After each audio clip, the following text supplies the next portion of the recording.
ನಮ್ಮ ಕುಲದೇವ್ರಿಗೆ ಪೂಜೆ ಮಾಡ್ತೀವಿ, ಗುರು ಹಿರಿಗೆ ನಮಸ್ಕಾರ ಮಾಡ್ತೀವಿ, ದೇವಸ್ಥಾನಕ್ಕೆ ಹೋಗ್ತೀವಿ, ಬೇವು ಬೆಲ್ಲ ತಿಂದು ಜೀವನದಲ್ಲಿ ಸುಖ ಬರಲಿ ದುಃಖ ಬರಲಿ ಸಮವಾಗಿ ಸ್ವೀಕರಿಸ್ತೀನಿ ಅಂತ ಆಪ್ಟಿಮಿಸಮ್ ತೋರಿಸ್ತೀವಿ.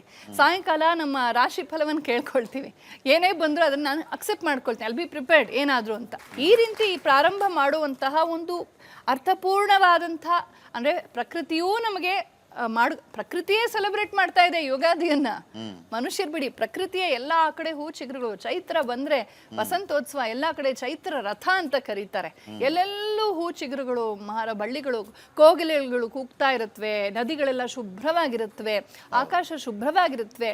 ಹಿಂದೆ ಎಲ್ಲ ವಸಂತೋತ್ಸವ ಅಂತ 2 ತಿಂಗಳ ಕಾಲ ಮಾಡೋರು, ಮಧ್ಯದಲ್ಲಿ ಯುಗಾದಿ ಬರ್ತಾ ಇತ್ತು ಆಯ್ತಾ.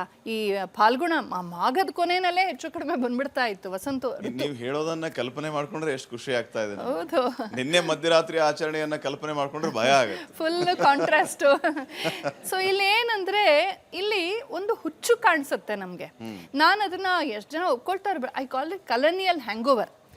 ಯಾರೋ ಒಬ್ರು ಬಂದು ಬಿಳಿ ತೊಗಲ್ನವ್ರು ಬಂದು ನಮ್ಮ ತಲೆ ಮೇಲೆ ಏನೋ ಹೇರಿದ್ರು, ನಮ್ಮ ದೇಶನ ಹಾಳು ಮಾಡಿದ್ರು, ನಮ್ಮನ್ನು ನಿಂದಿಸಿದ್ರು, ನಮಗೆ ನಮ್ಮ ಬಗ್ಗೆ ಕೀಳರಿಮೆ ಮೂಡುವಂಥ ಕೆಟ್ಟ ಶಿಕ್ಷಣ ಪದ್ಧತಿಯನ್ನು ಶುರು ಮಾಡಿದ್ರು. ಅವ್ರ ಉದ್ದೇಶ ನಮ್ಮನ್ನು ಶಾಶ್ವತವಾಗಿ ಆಳೋದು, ಮತಾಂತರ ಮಾಡೋದು.